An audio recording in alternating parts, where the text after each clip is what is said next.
mu mawulire ge tulina essaawa eno agaakagwawo, Amerika ettusizza emisango mu ggwanga Uganda kakati n'akanyambere ge kagudde dda. Robert Kyagulanyi Ssentamu waliwo miitingi enkambwe ezaatudde lwabadde lunaku lwakusatu mu State House. Ogenda kuwulira Rebecca alitwala Kadaga ebigambo byongedde okwonooneka okuva e Busoga. Kaakati nno ali ku mukutu gwaffe, sooka video gwe like ntandike bwe nti niyo manyi kye baakola. Buli kibi kyoyinza okulowooza baagenda mu ssomero ly'abaana abawala ne bawamba abaana baali 9. Today bayinza okunnyonnyola ensonga eyawambya abaana abo. Bagiina idiot okufulumya kati nze vetting ebwegwa bweti era kwetera abaana bagenda okujja independent. Bano abaana bagezi. Buli kibiina ky'ebyobufuzi kibeeramu ne programu yakyo training aba members. Kale nkwanirizaako ali ku mukutu gwaffe. Webale nnyo webalire ddala. Nze AK Master nkusaba video sooka ogimpere like. Video sooka ogimpere like, information eno etambule. Kaakati nno nkutegezeza mu ntandikwa meeting enkambwe eyatudde mu State House lunaku lwabadde lwakusatu eno nga baagituuzizza ampuliriza wakati mu bunkenke nga bakimanyi nti Rebecca alitwala Kadaga agenda kubeera ng'afuna olukuŋŋaana e Busoga eyiganga. Kati mpuliriza bulungi. Robert Kyagulanyi Ssentamu ye yabadde ensonga enkulu. Jjukira nti ono abadde alina okulubeeramu, naye bino ampuliriza ogenda kuwulira mu maaso awo. Omusajja Kayindo Otafiire yayogedde ebigambo bino, naye bye yayogedde bimuzaalidde bitukula makayi byazaalira ku nsiko. Bigambo ki? Namwe abaana akagunda abikwerinda mulekera okukwatira abantu obwereere. Bano banuupu oba banuupu bali mu mateeka. Nuupu twakiriza nti ebibiina by'obufuzi biteekwa okubaawo. Oba twakiriza ne tubiteeka mu constitution bawe betu yaabwe bagende mu nuupu yaabwe. Genda okugamba abantu nti abanuupu tebamanyi kye bakola tebabawa kalulu. Naye tobakwata lwakubanga banuupu. Nuupu eri mu mateeka, diipu eri mu mateeka. Ensi egenda enaagwawo olwaleero. Uganda yaliwo nga tetuliiwo, kweri nga weetuli egenda kubaawo nga tufudde. Lwaki omukwata lwakubanga wanuupu lwakubanga no. Kubanga byonna ebibiina biri buki mu constitution twabikiriza. Tomanyi wakugamba nti olukandwa ono wanuupu akugambye nti olukandwa ofulumye ng'olina obujozi mu maaso. Tomukuba lwakubanga akugambye olina obujozi genda nabo obujozi. Kwakanya akambe olaba saya akambe mfulumye nga serabye ku maaso. Tomukuba lwakubanga akugambye tonabye ku maaso genda nabye ku maaso. Kubanga kuyambye kyobadde olowooza nti kituufu kyobadde oweewaana nkola bulungi akulabudde nti ebyo byokola si bituufu.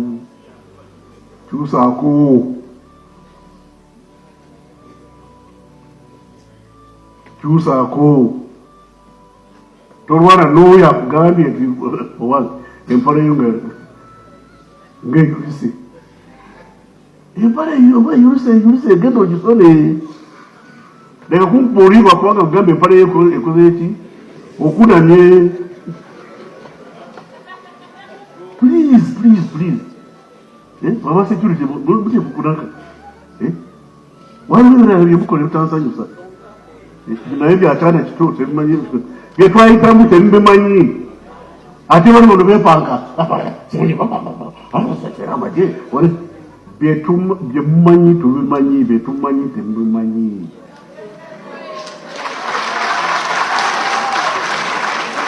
Listen to us, utuwulirize.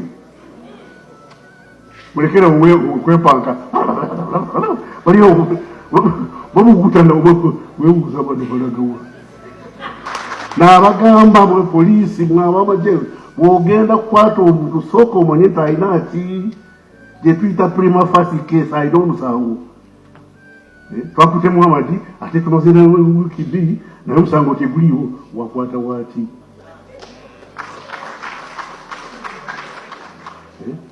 kubanga abantu kutegwe kubanga bakuwa okwerinda tebakuwa okutulugunya abantu.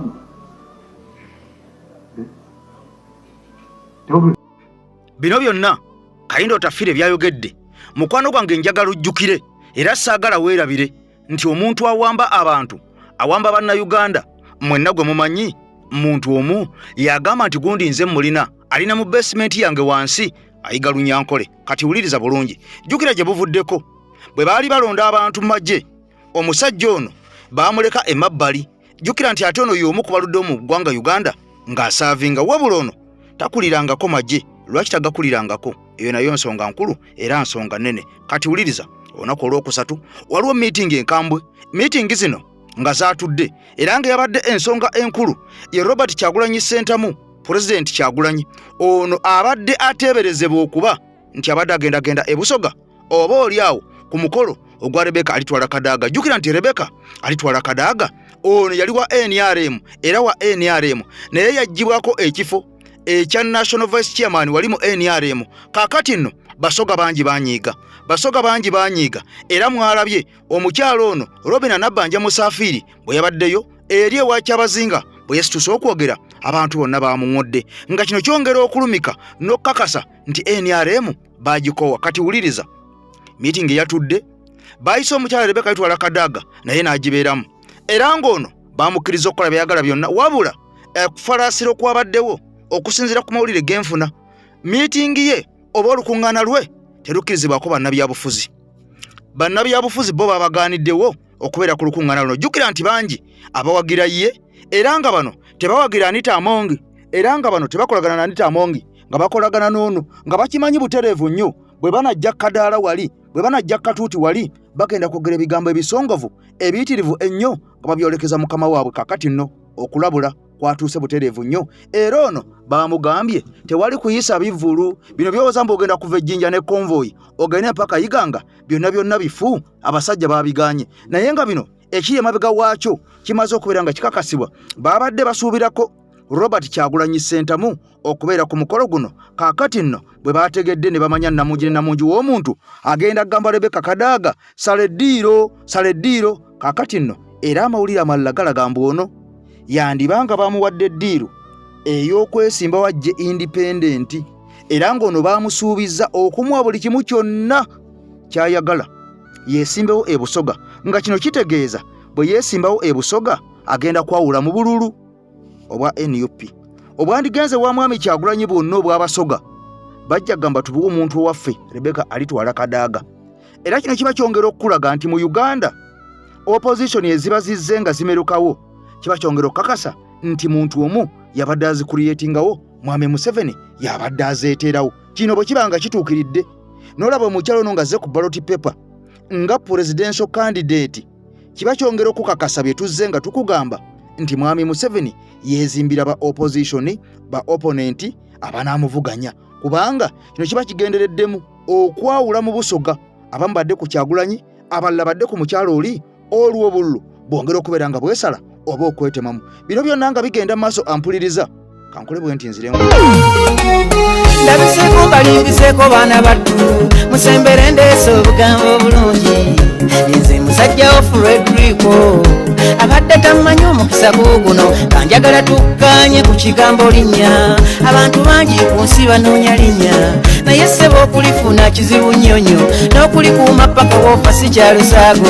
Erinnya terikuumika nategedde nze muliraanwa waffe nga yanoonya linnya yamala ebbanga ggwanvu nga likyaganye lugabo olwamujjukira yamuwa linnya. Labayo bwalifunira mu by'okusaaga y'ogwali omulimu gwe kuyiga babbi n'abatabbe bibye bonna ng'abakwata ekyalo ne kiterera ne kibataga. Era si bwe zituuka luli okulonda wava akwata ababbi abawa difensi yayiro bw'atyo nno ng'alya bwa difensi nga n'emisango ku kyalo tegikyabaako yagaggawala nnyonnyo ng'akola obwa difensi. Omanyi alina amagezi ate mu kujjukujju ensimbi zakuŋŋaanye waba azitwala kandabiikira ng'azimba ebunayireeyo wano ku kyalo kyewaffe tazimbangako nju asuzibwa busuzibwa okuva we yajja. Erinnya ly'okutandika okuwewuka eyo yatandika kuyitanga n'abakaabasajja olw'okuba nno ye mukuumi w'ekitundu banannyini bakazi ne baviiramu awo olulate nakola ekintu ekikyamu bwe yalagira bookyo omubbi wa bbulooka ekyo ne kinyiza nnyo nnyo abantu b'ekitundu tamanyi nti naye bamusongamu enwe bamusanga jjuuza atunda baasi songa baasi ezo yazisuuza babbi ono ku bintu byalonda teri gyabiranga ow'ekitiibwa yayira n'abaatya ye ayiikiriza banne mu buntu obutaliimu okusula nga talwanya omuwola ebbanja bwe yali atandiikiriza okukwata ababbi waliwo ne banna bamuyambakaawo lwagwa mu bintu n'abeesonyiwa ate kwegamba alabika ayagala kuli omu waliko mu lutalo lwako bakonye okumujja mambuko nga ngenda ki nabagasirwanire mu basiru. Yeah, they were stupid. Mwanche bakole mu north. Acha. Nabaga kabette. Bo bennyini. Bwe bali mala. Nga lugwa kati gyebuli. Niyo mwanche bakola. Buli kibi kyoyinza okulowooza. Bagenda mu ssomero ly'abaana abawala ne bawamba abaana baali 9. Today bayinza okunnyonnyola ensonga eyawambya abaana abo tebagiina idiot. Defense yeefuula nannyini buli kimu. Defense omutegedde gwe amanyi Oluganda otegedde bulungi nnyo. Message ebadde mu bigambo ebyo. Kakati nno tuwatandise nga bakugamba bawamba abaana 9. Olowooza abaana 9 ani yabawamba? Era ono n'akugamba sirwana mu bintu ebya kisiru bintu byabwe. Omanyi kye baakola? Olowooza omusajja ono yafa ayogera ku baani abaafubutuka wano ne bagenda eggulu ne bawamba abaana abawala abali mu ssomero 9 nga naguno gwaka yafa tatunnyonnyodde. Abaana 9 abaawambibwa baatwalibwawa, baakolebwako ki, baddizibwayo ewaabwe, baalabika oba baabuzibwawo? Omanyi kye baakola? Saagala weerabire. Waliwo omusango oguli mu kkooti y'ensi yonna mbu baawabira Koni era nga yamuwawaabira ye gavumenti y'eggwanga Uganda. Wabula ate era saagala weerabire ekyali mu comment section nga kkooti y'ensi yonna etudde ku misango gya Joseph Koni, ekyali mu comment section okijjukira bulungi nnyo. Abantu buli yavangayo kye yawandiika. Sijja biddamu bigambo bya mugenzi bwe yafanga Brigadier General Kasirye Gwanga bw'atyo bwe yategeeza ku bimu ku bigambo by'otalina kwerabira, by'otalina kumanya. Baawamba abantu abo manyi kye baabakola. Kati bino byonna nga bigenda mu maaso ojja kusanga omuntu akugambe akyamalako tava ku maini. Bino byonna babyogera wabula nga bannaffe bano boolaba bonna ku kifaananyi wano baasibwa okuggyako Nuuwa Mutwe yekka yali ebweru eyayimbulwa. Nuuwa Mutwe gw'olaba w'ekikoofiira yekka yayimbulwa. Abasigadde bonna basajja battu bavundira eruzira, bavundira mu makomera. Naye ng'ekyabasibya kuwagira mwami Kyagulanyi. Jjukira nti Kyagulanyi ono yagaana okukkiririza mu opposition ekwatibwa mwami Museveni n'agiteeka mu nkwawa. Ono n'agamba bwe tuba nga tuzze leka tubeerewo nga tuvuganya mwami Museveni, tetulina kubeerawo ate nga yatulagira ekyokkola. Kitegeeza bwe tubeerawo nga yatuwa ekyokkola kati nga bali benkulaze 5 Mao bwe yagambye bwe tukkiriziganya, bwe tutambula, bwe tulya, bwe tunywa caayi, bwe twagala okuteesa ani gwe tussa mu ntebe mwami Museveni ng'avuddemu era temusuubira nti kana akalulu kamukuba kajja kujjako Museveni. Akalulu tekagenda kujjako Museveni. Mumala biseera, mumala byambulago, tubeereyo mu bisenge ne tuteesa ne tugamba ani gwe tuba tuzzaako. Kakati ani anaasobola okukuuma ebyobugagga byaffe? Ani anaabeera? Bino byonna Mao yabyogedde n'agamba ffe n'aba UPC, aba DP, aba DF, aba FDC tubeereyo ne NRM nga tutudde bye tuwogeramu eyo. Bino bya politics wogamba nti agende tetulinza kukkiriza. Tugenda kwegatta ku Museveni tubalemese buli abagamba nti agende. Bigambo bya Nobert Mao tebiriko kubuusabuusa, tebiriko kwewuddiisa, tebiriko gamba nti nnimba, tebiriko kuwayiriza. Kiri ku likodi yabyogedde era n'agamba akalulu kano tugenda kubeera nga tusirisa abo bonna abaagala okukola protest vote. Waliwo omusajja ono yayogedde Olunyankole naye nga Munyankole ayogera Luganda ng'agamba gwe Omuganda. Wuliriza nnyo. Eno message egenda mu Baganda eva mu Banyankole egenda direct mu Baganda yadde Oluganda lwono omusajja lufu naye fuba nnyo owulirize kyabadde ategeeza. Kirabika nabo bakooye balina engeri gye basobola obagamba. Afubye nnyo batuuseeko obubaka bwe. Sooka owulirize. Amanya bampa President Robert Nzaribwa Bushenyi ate ndi muna Uganda. Leero nsazeewo okukola vidiyo nga nsoomooza aba tribes endala, nga nsoomooza Abaganda, nga nsoomooza Abasoga, nga nsoomooza Abagisu, nga nsoomooza Abacholi. Kuba ffe ng'Abanyankole twasalamu ne tugamba tetugenda kuwagira President Museveni kuba talina kyatukoledde. Naye ekyewuunyisa nnyo ojja kusanga nti waliwo Abaganda, waliwo Abasoga, waliwo Abagisu abakyalemeddeko ne bagamba Museveni asigalewo, Museveni abeerewo. Kuba bw'ogenda okukitunulamu katono ogenda okulaba n'osanga nti ebintu Museveni byakoze wandibadde muntu wenna ategeera ng'awagira President Museveni. Kambalageko ekisooka. Abasoga bantu abasingayo okuluma ebikajjo. Ttaani y'ebikajjo eri between 60,000 ku 9,000. Kiro emu ya sukaali eri mu 5,000, 6,000.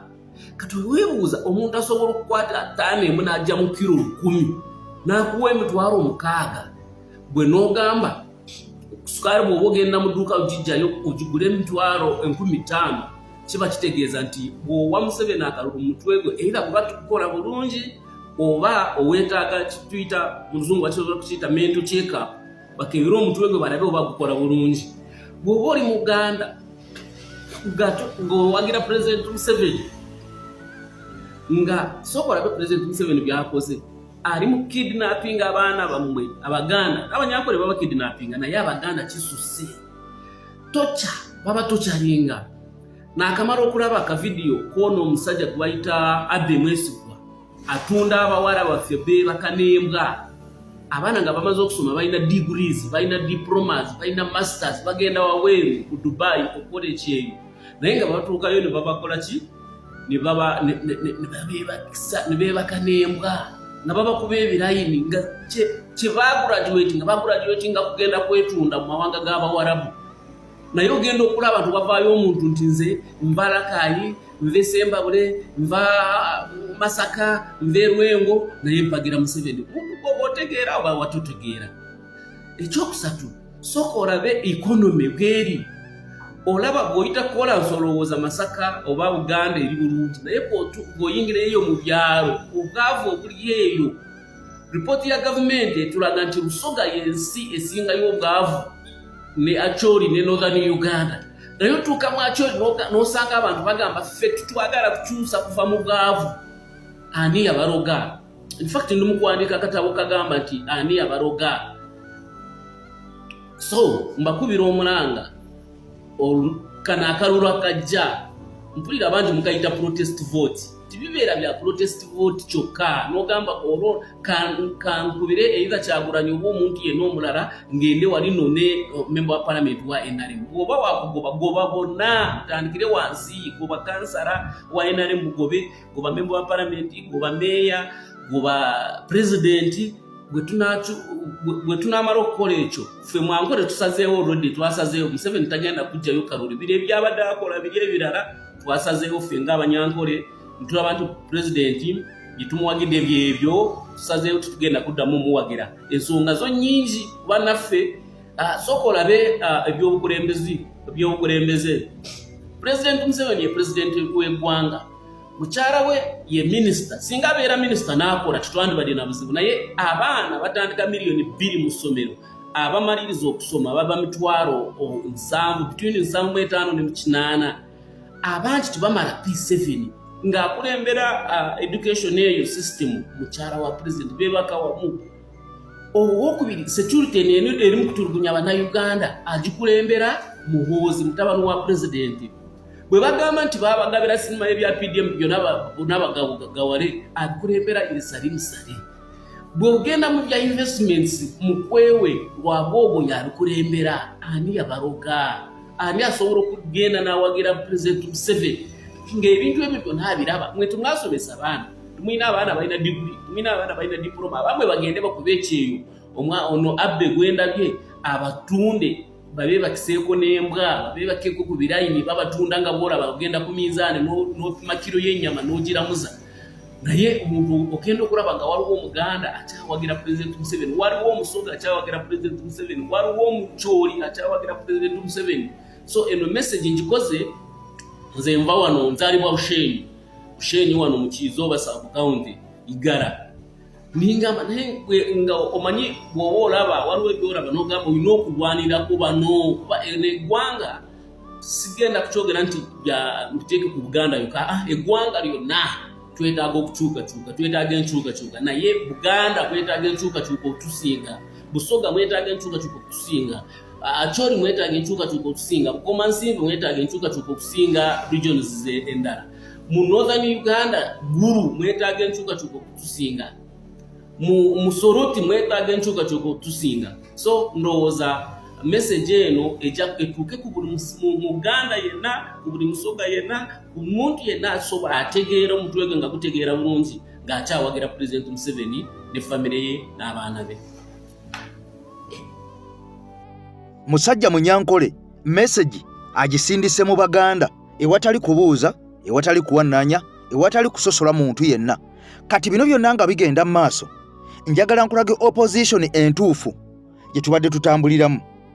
Abasajja bano bajjanga ku radio, ne bajja ku TV, ku mpapula z'amawulire, ne ku social media, ne bawandiika ebigambo, ne boogera ebigambo ebikulaga nti Mwami Museveni enkyagenda. Wabula wano Ssemujju Nganda yabadde ayogera, njagala nnyo owulirize, ngenda kukuteeramu akatambi nkulage obunnanfuusi obw'abantu bano abakulaga nti balwanirira muntu wa wansi. Besigye bwe yasibwa, ono yavuddeyo n'alumiriza mbu deputy spokesperson owa National Unity Platform omukulu Alex Waiswa Mufumbiro mbu yavaayo n'aseka era n'agamba nti Besigye yali yeekoza mbu akufunireko comeback ne yeetwala mu kkomera oba kye kyamusibya.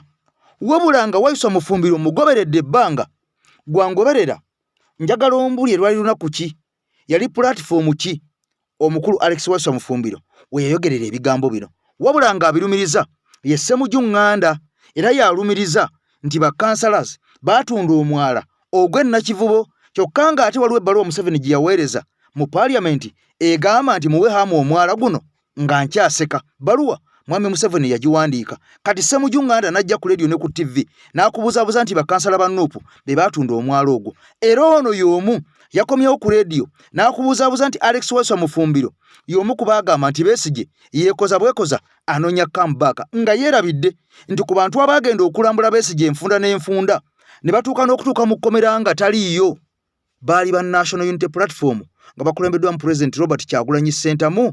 Bwe baatuukayo ne babagamba Besigye mulwadde tasobola kulaba muntu n'omu kati. Wabula jjukira nti bano genda eruzira baagwa bugwi tebaalanga, era abamu baakitaputa ne bakivunula ne bagamba Besigye yandibanga yali taliiyo nga tebaalina kyakubagamba, kwe kubagamba nti Besigye yali mulwadde. Muntu waawo omusibe awulira nti delegation y'abantu ezze, abantu ab'ebitiibwa, abantu abanene mu ggwanga, ba members of parliament, ba president b'ebibiina nga National Unity Platform, ba secretary generals, n'ogamba nti ndi mulwadde. Muntu waawa omuntu wagamba nti Besigye ayinza okuba yali taliiyo, baalimba.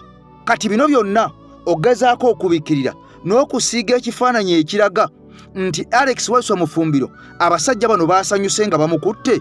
Njagala owuliza akatambi kano. Ssemujju Nganda ono yeweekira municipality gwe tugenda okujjayo tutekeyo Council George Musisi akulaga nti ayogera nnyo naye nga byayogera bikuba nkyukakyuka. Saagalayo omuntu n'omu abeere musirwa alowooze nti babayolera parade. Kana akaulu kathreatening okubeera the worst in Uganda's recorded history. Kuba gweteebereza Kulaije bw'avaayo n'agamba nti mwenna abaali ku parade tugenda bakwata. Okwo Kyagulanyi siko yali ku parade. N'omukyala we ne Kulaije yagambye mwenna abaali ku parade tugenda bakwata. That it was stated whoever participated in that illegal parade will be brought to court. And the top leaders have not been touched. Not even the top leader of NUP has been touched. Teyo contradictions. Kati agamba nti bali be bakutte enswaki mbadde deliberate okuzannyira ebigambo biri ng'agamba buli muntu yali ku parade yagenda kubeera ng'akwatibwa. But before he came to that, yali amaze okufininga position ng'agamba goloza bakwata buli omu. But before he came to that, yali amaze okufininga position ng'agamba goloza bakwata buli omu. Abakulembeze ba NUP nga kwotadde n'akikulira ddala ekyo ekibiina nga tannaba kubeera ng'akwatibwa. Like ono omusajja. So kati embeera awo tekyukanga okuva ku olwo tekyukanga egenda bano bwe bakwata Museveni ajja n'abala n'agamba nti kati Kyagulanyi bano abaana bamwetoolodde abo bwe batambula naye abo ngenda kubayoola tujja genda okutuuka mu kalulu kana akalulu tried from your statement yaffe eggule Katonga ntibagamba kana akalulu kathreatening okubeera the worst in Uganda's recorded history. Olaba ebimu waliwo yadambuuza nga ngamba nti kayinza okusinga 2020 mwe batta abantu nemugamba nti obutabaayo bw'akalulu kinene nnyo okusinga okutta abantu. Ku nsonga gy'ayogedde eyo y'okuba nti bawamba abantu agenda kwongera girambulule naye mbadde wano nga ndaba clip ebadde ya that guy Felix Kulaije ng'agamba nti Bobi Wine takkirizibwa na kubeera n'aba bodyguard bakoze emikono nti ababe nedda. Amen. Listen to this. Tumugenda kubakkiriza kutambula n'abeesimbyewo SFC yeramula sikulamula yebulanyizibwa n'olwekyo abakozi bagenda kuwa abakuumi ba SFC by force. Tokkirizibwa kubeera bodyguard wa Bobi Wine. Ndowooza mutegedde kati siba bakutte Eddie Mutwe Akireo Kivumi n'abandi bonna be bazze bakwata abeetoola Bobi Wine kubanga like I told you mu commentary gwe nakola gye buvuddeko want to isolate Bobi Wine abeera awo nga bamwetoolodde tabeesiga, and two, to send a warning oba signal eri abantu abandyagadde okwera mmere Bobi Wine, this is what is going to happen to you. And then after having him ng'alimu ekyo ekifo, then you surround him omwetoolooza aba Special Force Command kekakodyo emikono 226 tebeesunga kukuuma beesimbyewo emikono gye bazimbye bagizimbire eno bamulinde nga campaign ziweddeko bagende mu maaso n'omulimu gwabwe naye mu campaign so funny bw'aba ayogera bino eno nti mu campaign ateekeddwa okuba ne bana abakuumi bali bamuveeko like talina tteeka lyakwotinga ntusinziira ku tteeka lye lya ssemateeka oba erikola kino like abyogera nga bibuuziboozi twegayiridde batuyambe byabanene si byabanene byabalagirwa amateeka kyetugaye nti babeera teeka ki bali official naye nga balina n'abaabwe be batambula nabo ku mulundi guno nti abo tebagenda kukkirizibwa bano be bategeera abantu baabwe bino si byakutegeera buno bukuumi olira arrogance embu bukuumi mbu Museveni ayagala nnyo okukuuma Bobi Wine kutegeera n'obawa SFC nga tebawadde mwaganya kusigaza ku baabwe basigaza omuyambi yekka omuyambi aids or aid attendance kubanga singa candidate tunafuna ekimutuukako tebajja kuvunaana private security gyoyogerako mwakimutuusaako nga temwetaaga namugamba bwe bamuwamba bwe bamukubira bwe bamukola abaali bamukuma baaliwa mu ebyo ebiseera singa abaali kimutuukako ebyamutuukako byonna nga tuli mu kalulu ka 2021 tewali kyamutuusibwako nga kyamutuusibwako abantu abamukuuma oba abawagizi be byonna byamutuusibwako mmwe abagamba tuvuddeyo okumukuuma. Shut up Felix Kulaije. Kuba muyinza okukagendamu ng'ebyabavubuka twali e Bukasa ku kyalo kw'embeera abenaalimu ne bajja n'abantu abamu ba ghetto kati batuukawo ne bagamba nti buli omu alonde nga balowooza namba gye baleese nnene baba layini y'enaalimu eriko 330 kuba lya PFF kuliko 408 naga akomaawo eyali PFF ejjewa buno obuwagizi bwonna ya abala ne bamukuba mu paato ne badduka enkeera ne bafulumya lisiti nti balonze ebifo 9 naye nga n'ekimu tebakimala bino byonga Peter biriyo like bituufu nseka kubanga like it's really laughable, it's sad but at the same time laughable. So kati okwogeraganya ne bannaffe time yonna gye tubaddemu tubadde twogeraganya ng'ekyo ekisinga obukulu gye tuli kana akalulu tulikomawo ne tukatunuulira bange Museveni ayagala enkuŋŋaana 50 yabazeemu ng'omubiri ku myaka 81 tasobola kusukkakaawo ate agenda kukkiriza mulala akuba zisingawo teri naye 50 district oba tofunye na buli district ezimu ayo kajja zigatta ekyenkubulira wange nti ayagala 50 kati ge bali mu kuteekateeka tagenda kukkiriza muntu kukola campaign enamutiisatiisa alabe nti bamutwala agenda gicontrollinga soka nakalukanza okubeera waasi not in terms of violence bwene nobutakukkiriza kubaako kyokola eggulo nadde ensindika aba PFF ogenda eki ndowooza okitegedde kati that's why they are arresting abantu abeetodde Bobi Wine kira ku division okwewandiisa newajjako emmotoka za public address system newanga kati mugende so kati atamanyiye buli omu ndowooza oba kya butonde nti kangende nange ndabe mulimu agamba nti tugende tulabe kya butonde nga bw'otugambye nawe kenyini oyagala ku buyinza obwo naye kirala tunoonya mirimu exactly naye emirimu tusobola okutuukamu ne gukulemerera Gugaya Mayanje yangamba personally sinti nawulira yangamba nti olwamala okuwangula musajja abalambe yabidde yanyumiza nangamba nga tunoonya ate wakuyita twayitira kuli atu naye nga twakamala okuwangula obwa MP so wetugenda awo abantu banaate baagala kwegatta kolagana mu mbeera tulwaneko ekisoboka bayinza okwesanga eruzira nga mufumbiro eyagamba Besigye nti beekoza bafuna obuganzi kati bali bonna Max did the whites were say that tachiwulira nebo abachiwulira that wasn't a good statement to make actually newala nnyo okola statements naddala ku bantu abatannaba kumpa nsonga kubeera nga mbabuusabuusa tuba mu security prison omulimu yerabanga wamaanyi nnyo teyeetaaga kukola na mulala mbeera nabe ne bakansala bange mu bitundu nga mugaa nti bwembeera nga muli tiimu mufunamu nnyo okusinga gwe bwoganze nyo n'obuwagizi obwange I don't want to work with a team.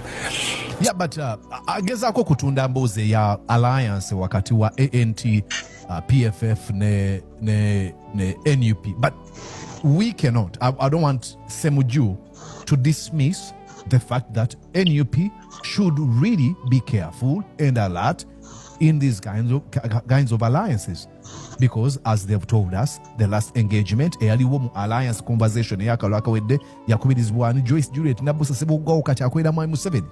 Abamu kwa abadde batembeeta alliance conversations beba Nobert Mao bakolera Mwami Museveni, beba Mathias Mpuuga kati bali mu alliance ne Mwami Museveni. So sirowooza nti bino byonna byonna byogera kubanga ageza okuzimba the need for alliance or coalition between. Kati bawuliriza ebigambo ebyo ampuliriza nojjanga obigattagatta akulaga nti ayogerera enkyukakyuka era akulaga nti ali mu bulumi era akulaga nti akuritisayizinga gavumenti okwogera ku byakalulu okukayita kwayati n'okubeera nti tekagenda kubeera lawudi amagye poliisi okutulugunya abantu kyokka nga y'omu teyerabira atera kuyisaawo kali kenkutegeezeza mu ntandikwa ono nga bw'ategeezeza mbu Alex Waiso Mufumbiro yavaayo n'ategeeza mbu Besigye nga bw'abikunnyonnyodde. Kati abasajja bano tuzze tubeetooloola nga tubatunulira n'eriiso jjogi nga tubavaluta ku luta ne tumanya wa we bagwa era n'okusinziira ku bigenda mu maaso mu gavumenti ya Mwami Museveni kyamaze dda okweyoleka lunye nti abasajja bano bonna babadde batulira mu ddiba munda muli nga musege nga tulowooza tulina ndiga naye nga gino misege gyennyini egiwedde emirimu. Saagala nnyo kulumba muntu naye nze tunulira speech y'omuntu gyawadde gye tujjamu kiki kye twogera ku nsonga eno naddala y'okukyusa eggwanga lyaffe nga tukulembeza abantu bano be twalowoozanga nti amazima bano abasajja be balina otutuusa ku Uganda empya ekulukuta amatano mubisi gw'enjuki. Era mwami y'omu ono mukulu Honorable Ssemuju Nganda yavaayo n'ategeeza nti gwe fuutu soja wenna naawe ali aleekaanira eyo tolowooza nti gavumenti bwe begenzeemu Kyagulanyi ojja kufuna obuyinza yadde togenda kubufuna omenyekera bwerere otawanira bwerere tuyanira bwerere era obuyinza bwaffe ba Ssemuju kubanga ffe twambala amasuuti ffe tusiba amataayi yeffe abaasoma abalina okubeerawo naye mmwe temusobolera mumenyekera bwerere ng'akulaga nti akudiscouraginga nti gwe munnansi wa wansi toyina kwogera ku ebyo ebigenda maaso mu ggwanga lyo, toyina kulaba ebyo ebinyigiriza omuntu wa wansi n'obyogerako oba n'obikoonako oba n'obivumirira. Kati nga bw'olaba eddwaliro lino teryazimbibwa gavumenti ya Uganda, wabula eddwaliro lino lyazimbibwa basajja bazungu, era ng'eddwaliro lino nzize ndikola nga ndiddiŋŋana ng'ekyokulabirako liri wali lisalaganye Kinyana Mpindi ne State House. Mwami Museveni wakolera emirimu, wasinkana abakulembeze, wasinkana abantu ab'ebitiibwa mu August House, State House Entebbe. Bano bawula kikomera n'eddwaliro lino lyolaba, eyo ye kaabuyonjo ey'eddwaliro lino lyolaba eri wali Entebbe ng'ekikomera kyawukanye ne Mwami Museveni, era ng'eddwaliro lino lye limu ku malwaliro agajjanjaba abantu abatabufu b'emitwe mu ggwanga Uganda, lye limu ku ddwaliro gye basindika omuntu ng'embwa oba ensolo enkambwe oba salamba omusota nga bimulumye, lye ddwaliro eryasooka okubeera nga lijjanjaba kansa wali Entebbe, lye ddwaliro eryasooka okujjanjaba akawuka akaleetebwa mukenenya oba HIV Entebbe. Kati eddwaliro lino lyazimbibwa basajja bazungu ne balirekawo mu gavumenti ya Mwami Museveni ne bagamba nti gavumenti eziriddawo ziririkozesa. Eddwaliro nga walituuseemu okwata ku mumwa, eddwaliro n'enkuba bw'etonnya litiiriika, eddwaliro lino abantu bajula kgenda mu buveera, eddwaliro lino terikyalina mazzi nti lifulashinga, eddwaliro lino teririmu nti wuno oxygen, eddwaliro lino kwegamba njogere kindeke ki ku ddwaliro lino, naye nga liri wano mu gavumenti erimu okwegabanya kino na kiri oba oli awo n'okulowoozesa bannansi abamu nti ebintu birungi. Mujjukira bakabaka abawereddwa amamotoka gagali kwoleka etali mmotoka emu, emmotoka eziri mu buwumbi. Kaakati nno ng'eddwaliro nga lino eriyamba bannansi abawa emisolo enkya n'eggulu abatulugunyizibwa, ampuliriza nga liri mu mbeera bw'etyo ddala.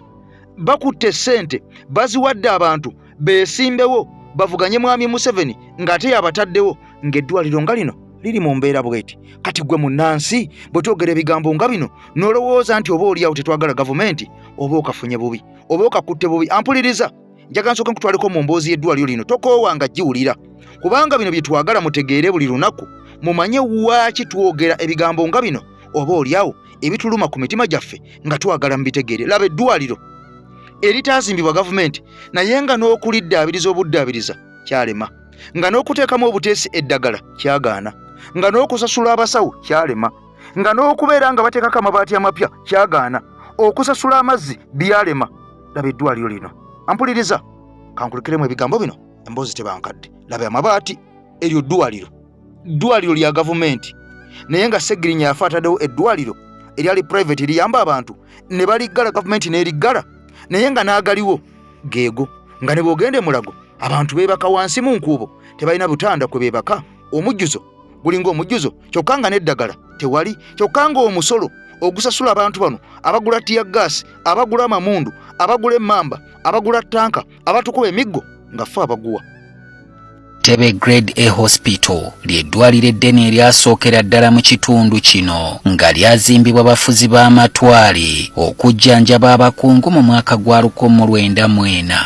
Olw'obusosoze abazungu tebaayagala kugabana ddwaliro lyerimu n'abaddugavu. Mu 1918 kwe kusalawo okuzimbayo lye baatuuma Grade B olwo buli mbuzi esibwe ku nkondo yaayo.